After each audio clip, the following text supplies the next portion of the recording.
ஆறாவது உபதலைப்பாக நாங்கள் பார்ப்பது இந்த ஹைக்கூவை அறிமுகம் செய்தவர்கள் யார் என்பதை பற்றி இவர் இந்த கட்டுரையில் விளக்குகிறார். அவ்வாறு விளக்குகின்ற போது ஹைக்கூ என்பது 14ஆம் நூற்றாண்டில் தோற்றம் கண்டது என்றும் மோரி டாக்கே என்பவர், ஜோகன் இவ்வாறானவர்கள்தான் ஹைக்கூவினுடைய முன்னோடிகள் என குறிப்பிடுகின்ற கட்டுரை ஆசிரியர். பாஷோதான் இந்த ஹைக்கூவினுடைய பெருமதிமிக்க முதன்மை கவிஞனாக பேசப்பட்டவர் என்கின்ற ஒரு விடயத்தை அடையாளப்படுத்திவிட்டு ஹைக்கூவுக்கு முழு வடிவத்தை கொடுத்து இந்த ஹைக்கூவிலே ஒரு செம்மையான அர்த்தமுள்ள வரிகளை ஹைக்கூவில் கொண்டு வந்து அறிமுகப்படுத்திய அந்த ஹைக்கூவிலே செழுமையை பாய்ச்சிய ஒருவர் யாரென்றால் அந்த பாஷோ என்று குறிப்பிடுகிறார். கற்பனைவாதத்தில் மிதந்த ஹைக்கூவை அன்றாட வாழ்வின் யதார்த்த நிலைக்கு இட்டு சென்றவரும் பாஷோதான் என குறிப்பிடுகிறார். உயிர் கொடுத்து அதனை அர்த்தமுள்ளதாக மாற்றி வாழ்வின் அற்புத கோடுள்ளதாக அந்த கவிதையை மாற்றிய பெருமைக்குரியவர் பாஷோ என்கின்ற ஒருவரை பற்றி இந்த கட்டுரை ஆசிரியர் குறிப்பிடுவது மிக முக்கியமான. ஏழாவதாக நாங்கள் பார்க்கின்ற தலைப்பு ஜென் என்ற தத்துவத்திற்கும் ஹைக்கூ கவிதைக்கும் இடையிலான ஒரு தொடர்பு ஒன்று இருக்கிறது என்கின்ற ஒரு விடயத்தை இந்த கட்டுரையினூடாக முல்லை முஸ்லிபா அவர்கள் குறிப்பிடுகிறார். இந்த ஜென் என்கின்ற தத்துவம் எதனை குறிப்பிடுகிறது என்று பார்க்கின்ற போது இலக்கியங்களையும் வெளிப்படுத்துகின்ற ஒரு முக்கிய கோட்பாடாக இருப்பதனால் இது ஹைக்கூவுக்குள் கொண்டு வரப்படுகிறது.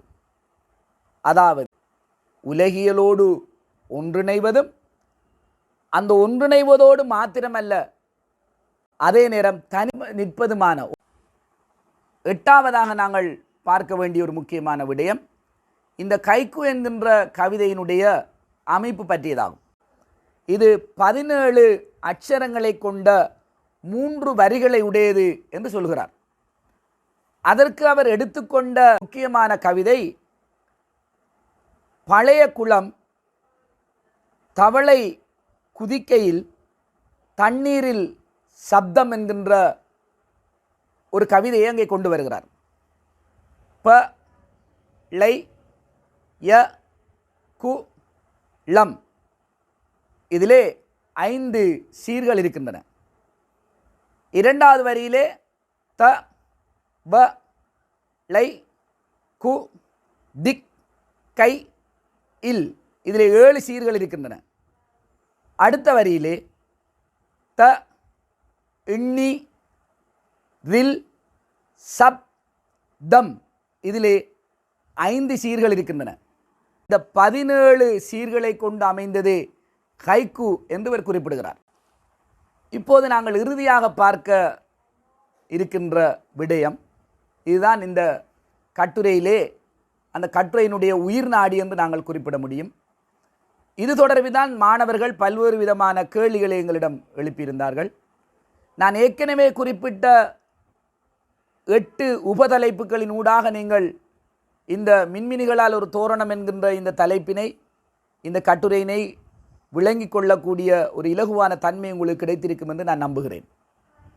இப்போது நாங்கள் இந்த கவிதையினுடைய எடுத்துக்காட்டுகளாக இவர் குறிப்பிடுகின்ற கவிதை சம்பந்தமாகவும் அதனுடைய நயம் சம்பந்தமாகவும் நாங்கள் பார்க்க போகிறோம். பழைய குளம் தவளை குதிக்கையில் தண்ணீரில் சப்தம் என்று குறிப்பிடுகிறார். அவர் ஏற்கனவே நாங்கள் இதுவரையிலே பார்த்த விடயங்களில் அவர் சொன்ன விடயம் மேலோட்டமாக இந்த கவிதைகளை பார்க்கின்ற போது வருகின்ற அர்த்தம் என்பது ஹைக்கூவினுடைய அர்த்தமாக வராது. அந்த கவிஞன் சொல்ல வருகின்ற விடயத்தோடு வாசகர்கள் அதனோடு இணைத்த அனுபவத்தை கொண்டு வந்து அதற்கு உள்ளார்ந்த ரீதியாக தேடி செல்கின்ற போதுதான் ஹைக்கூவை விளங்கி கொள்ள முடியும் என்ற அடிப்படையிலே நாங்கள் பார்க்கின்ற போது, நாங்கள் பொதுவாக அதை பார்க்கின்ற போது ஒரு பழைய குளத்திலே தவளை குதிக்கிறது, அந்த தண்ணீரிலே சப்தம் கேட்கிறது என்று நாங்கள் பார்க்கின்ற போது அதில் ஒரு அழகியலை நாங்கள் கண்டுகொள்ள முடியாது. அப்போ பழைய குளம் அதாவது பாவனைக்கு உதவாத ஒரு விடயம் இருக்கிற போது அந்த பாவனைக்கு உதவாத விடயத்திலே ஏதாவது ஒரு அதிர்வினை நாங்கள் கொடுக்கின்ற போது அதான் தவளை அங்கே பாய்கிறது. அது அர்த்தமுள்ளதாக மாறுகிறது. நாங்கள் எந்த ஒரு விடயத்தையும் அது உதவாது, பயனில் கிடையாது என்று நாங்கள் சும்மா அதனை விடுவதை விட அதில் ஒரு முயற்சி செய்து பார்க்கின்ற போது, அதில் ஏதாவது ஒரு அதிர்வலையினை கொடுக்கின்ற போது அது பெருமானமுடையதாக மாறுகிறது என்பதைத்தான் இந்த வரிகள் குறிப்பிடுகின்றன. உதிர்ந்து வீழ்ந்த மலர் கிளைக்கு திரும்புகிறது, ஓ வண்ணத்து பூச்சி. உதிர்ந்து வீழ்ந்த மலர் மீண்டும் கிளைக்கு திரும்புமா என்று கேட்டால் திரும்பாது. ஆகவே அங்கே ஒரு முரண் உரை வருகிறது, திரும்பாது. ஆனால் அது திரும்புகிறது. எப்படி அது திரும்புகிறது? ஓ வண்ணத்து பூச்சி. அது ஒரு வண்ணத்து பூச்சியாக அது திரும்புகிறது. அந்த மலரினுடைய பெருமானம், மலரினுடைய அழகு என்பது உதிர்ந்த போது எங்களுக்கு ஒரு கவலையை உண்டாக்குகிறது. அது உதிர்ந்து விட்டதே என்று நாங்கள் கவலைப்படுகிறோம். அது உதிர்ந்த மலர் மீண்டும் அந்த இடத்திலே வராது என்று நாங்கள் நினைக்கிறோம். ஒரு மனிதனுடைய இழப்பாகவும் நாங்கள் அதனை சொல்ல முடியும். ஆனால் அது மீண்டும் அது கிளைக்கு திரும்புகிறது. எப்படி திரும்புகிறது என்றால் அது பூவாக திரும்பவில்லை, ஒரு வண்ணத்து பூச்சியாக திரும்புகிறது என்று பார்க்கின்ற போது அந்த இடத்திலே உதிர்ந்ததனால் ஏற்பட்ட அந்த இழப்பு, அதனால் ஏற்பட்ட கவலை எல்லாம் மறைந்து அந்த வண்ணத்து பூச்சியாக அது வேறு ஒரு உருவமாக, வேறு ஒரு கலராக, வேறு ஒரு பூவாக அந்த வண்ணத்து பூச்சி அந்த இடத்தை அடைத்து அதனுடைய பெருமானத்தை கொடுக்கின்ற போது நாங்கள் சந்தோஷம் அடைகிறோம்.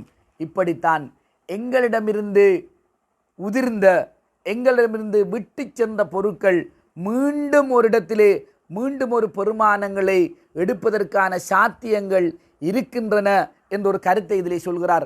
இந்த கட்டுரையிலே இதன் பின்னால் அதற்கான விளக்கத்தையும் கொடுத்து கொண்டு வருகிறார். நீங்கள் அதை வாசிக்கின்ற போது இன்னும் பல சுவாரஸ்யமான தன்மைகளை அதிலே பெற்றுக்கொள்ள முடியும்.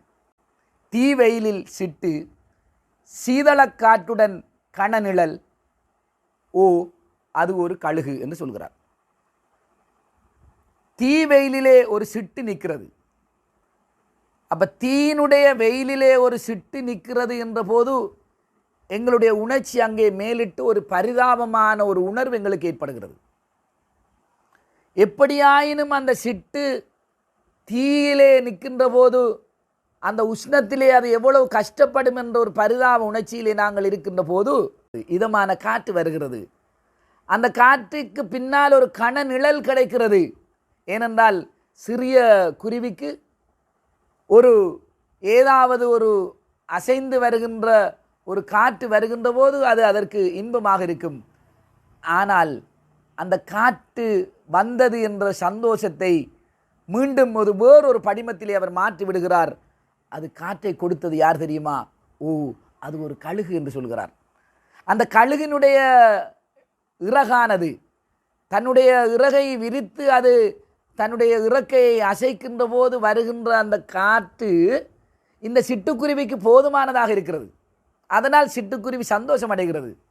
அதே நேரம் அதனுடைய நிழலினாலும் சிட்டுக்குருவிக்கு ஒரு இன்பம் கிடைக்கலாம். ஆனால் அந்த நிழலை கொடுத்தது ஒரு கழுகு என்கின்ற போது எங்களுக்கு ஒரு பயங்கரம் ஏற்படுகிறது. ஏனென்றால் கழுகினுடைய தன்மை உண்மையாக சிட்டுக்குருவிக்கு உதவுவதாக இருக்காது. கயிறுகளை மேயவிட்டு கொளுத்தன மாடுகள் பூசணி. கயிறுகளை மேயவிட்டு அந்த கயிறுகள் மேய்கின்ற போது அந்த கயிறுகளுக்கு பின்னால் போகின்ற மாடுகள் கொளுத்தி செல்கின்றன என்று சொல்லுகிறார். அருமையாக நடைபெறுகின்ற ஒரு சம்பவம் என்று சொல்லி நாங்கள் அர்த்தம் எடுத்தாலும் அவர் இறுதியிலே பூசணி என்ற ஒரு விஷயத்தை சொல்கிறார். அப்படி என்றால் அவர் சொல்ல வருகின்ற விடயம் அதுவல்ல என்கின்ற ஒரு விடயம் எங்களுக்கு அங்கே இந்த கைக்கு கவிதையினூடாக எங்களுக்கு விளங்க வரும். அப்படியானால் அவர் எதனை சொல்கிறார்?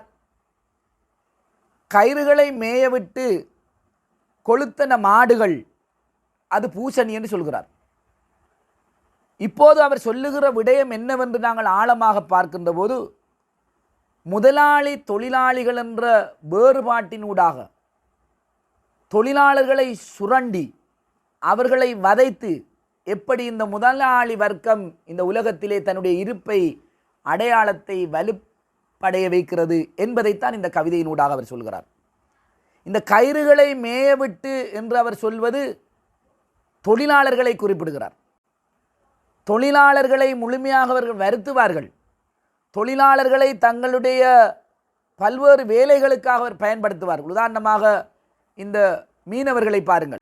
வலை இழுக்கிறவர்கள், தண்டு போடுகிறவர்கள், தோணி தள்ளுகின்றவர்கள் என்று பலரும் இருப்பார்கள். இவர்கள் எல்லோரும் கடுமையாக கஷ்டப்படுவார்கள். தோணியை கரையை சேர்த்து கொண்டு வருவார்கள். அங்கே நிறைய மீன்கள் கிடைக்கும்.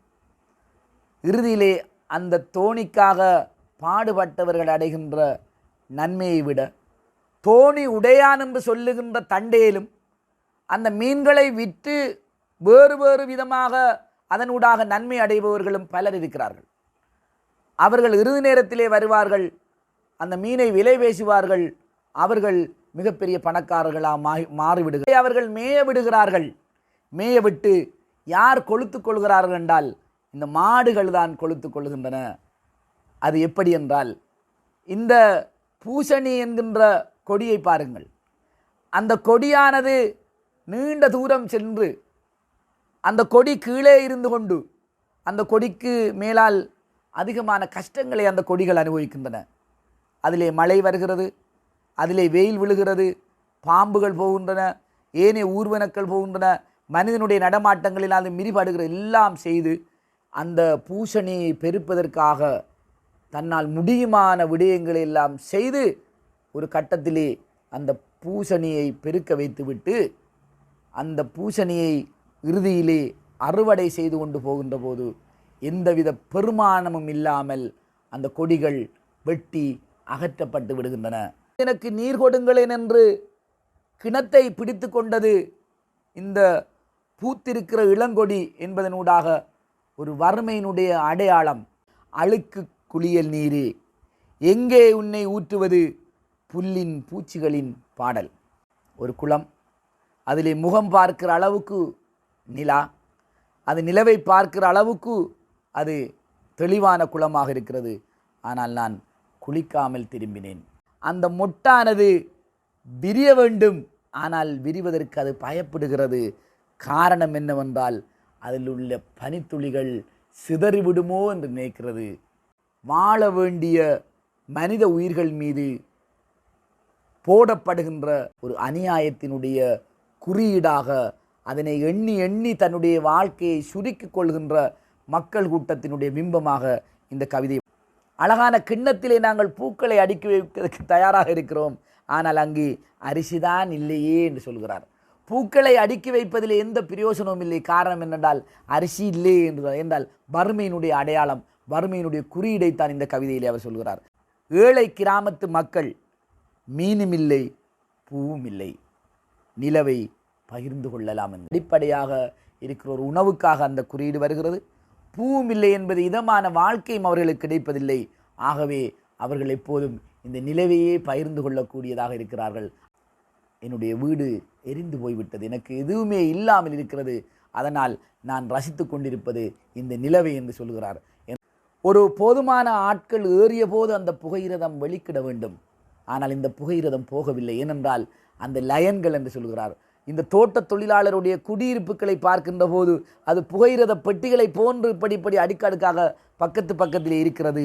ஆனால் இன்னும் அது புறப்படவில்லை. என்றால் தொடர்ச்சியாக அந்த லயனிலே வாழுகின்ற அந்த மக்களின் மீதான அநீதிகள் இன்றும் தொடர்ந்து கொண்டிருக்கிறது என்பதைத்தான் இந்த கவிதை சொல்கிறது. அரசியல் காலகட்டத்திலே மாத்திரம்தான் இவர்களுக்கான 1700 ரூபா சம்பளத்தை பற்றி இப்போதுதான் அவர்கள் பேசிக்கொண்டு நடுகின்ற பெண்களை பொறுத்தவரையில் அவர்கள் அந்த சேற்றுக்குள் இறங்கி நின்று தங்களுடைய நாட்டை நடுவார்கள். ஆகவே சேறு என்று சொல்வது அவர்கள் இறங்கி நிற்கின்ற கால்களிலே பருகின்ற சேறு மாத்திரமல்ல, கஷ்டங்கள். எப்போதுமே அவர்களுடைய வாழ்வியலில் ஒரு ஈடேற்றம் இருக்காது என்பதை பற்றி சொல்லுகின்ற கவிஞர் அவர்களுக்கு என்றுமே விடிவு கிடையாது. ஆனால் அவருடைய பாட்டை தவிர பாட்டிலே தான் அவர்கள் தங்களுடைய விடிவுகளை பற்றி சொல்கிறார்கள்.